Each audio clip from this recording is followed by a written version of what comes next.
Hey guys, Eric Rossi, the guy with the eye, but never mind with that. We have exciting news coming out. I'm about a day behind on this, just a lot to do. But now I'm here to review and talk about the D3200. I also want to compare this to its predecessor, the D3100, and also Nikon released a new lens. So just to get really excited about this, the D3200 is an amazing beginner camera. Well, a lot of people are arguing, saying, well, it's kind of getting up there with the D90 and the D7000. Don't don't ever think that. The D3200 has a lot with it. The build still isn't there. It's still not as great as the D7000, but it's still not even close. Why is the D3200 good?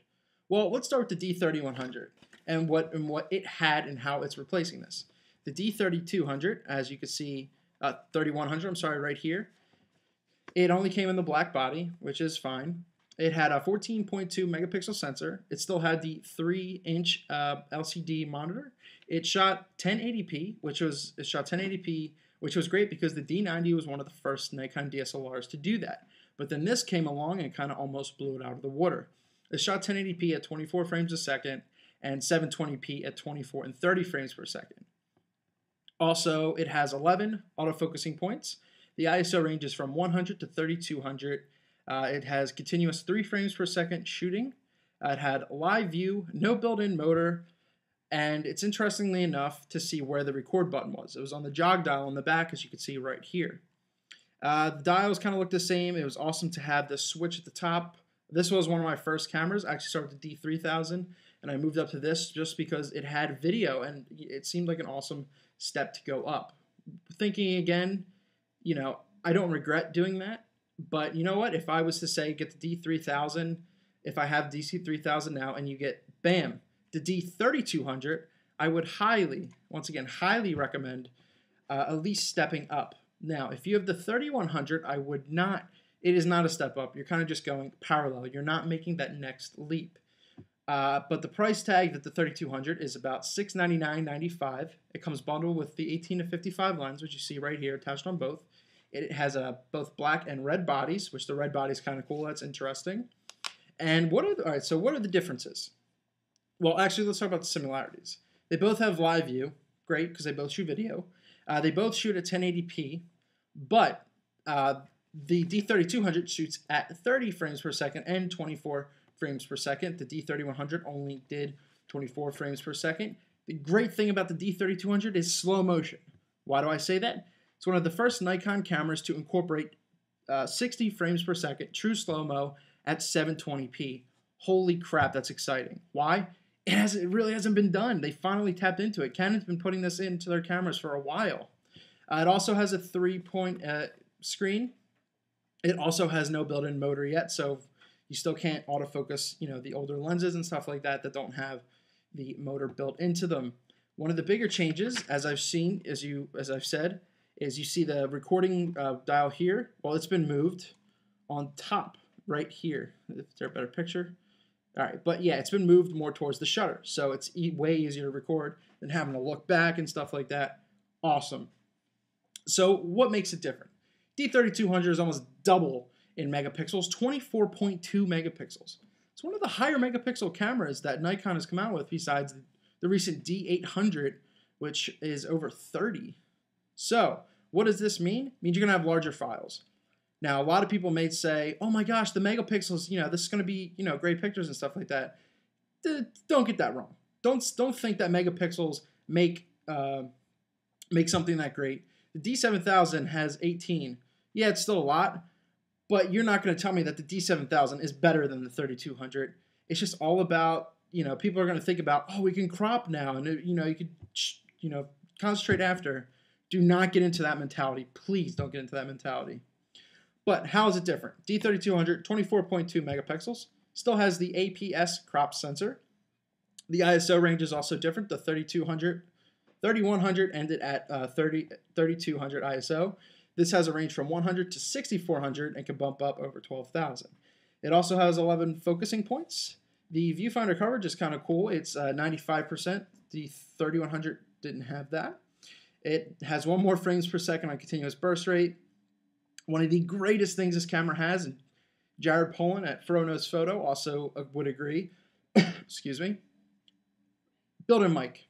Has a built-in mic jack. Something great for an entry-level camera, and especially something, you know, just as simple as this. I mean, this is unheard of. I already mentioned the video.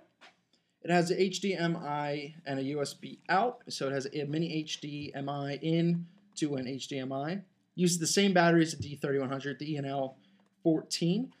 Also, one of the greatest things that would make this awesome for video and faster, it has the X-Speed 3 processing sensor, which is the same as the D800 and the D4. One of the things that Nikon's trying to push is their, sorry, is the WU1A, which is a little wireless thing. If I had it up here, I'd show you. I don't have it up here. It's a little wireless thing that you put in the side, and it's a wireless adapter, basically, if you have a really, really strong connection. And stress, if you get this, it's first of all, it's $60, but you need to have a really strong Wi-Fi connection. If you don't, this thing is not going to work that great. But I think it's just a little gimmick, so that way you can, you know, show people wirelessly. You can put it on your TV or, you know, or your computer.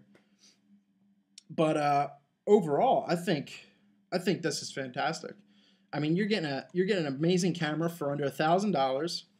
I mean, I already have the 7000, and would I pick this up for video? For slow motion, I definitely would. A lot of people like to use slow-mo.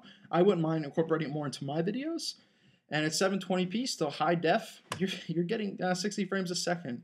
But I'd be curious to see how this turns out, how this camera really does look. Overall, I'd say this is a great entry-level camera. If you have the D3100, it's not a step up. You're going parallel. It is a better camera than the 3100, but no, don't just do it. Now, one of the greatest, so yeah, overall, the 3200 seemed like it's a great beginner camera. I'd start recommending that over the 3100 or the 3000. Not a bad buy, if I say. $699.95 with the crappy 18-5 kit lens, as you see right here. Why they don't start bundling the stuff with a little better things, you got me. Also, to kind of end this off, talk about the 3200, my thoughts. It's a great, I think it would be a great video camera to have. Why not? A video DSLR, please don't. It's not a, it also does stills too. Nikon announced the Nikon AFS Nikkor 28mm f1.8. And the great thing about this is it is under $1,000 and is trying to contrast against the Nikon 24 1.4 millimeter. It's going to be interesting to see, you know, how this feels, how it feels and how it does, because under $1,000, something like this is amazing.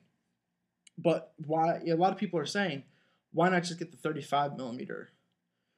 One, it seems that the 28 millimeter is going to have better image quality. First of all, it's a newer lens. It still has the nano coating.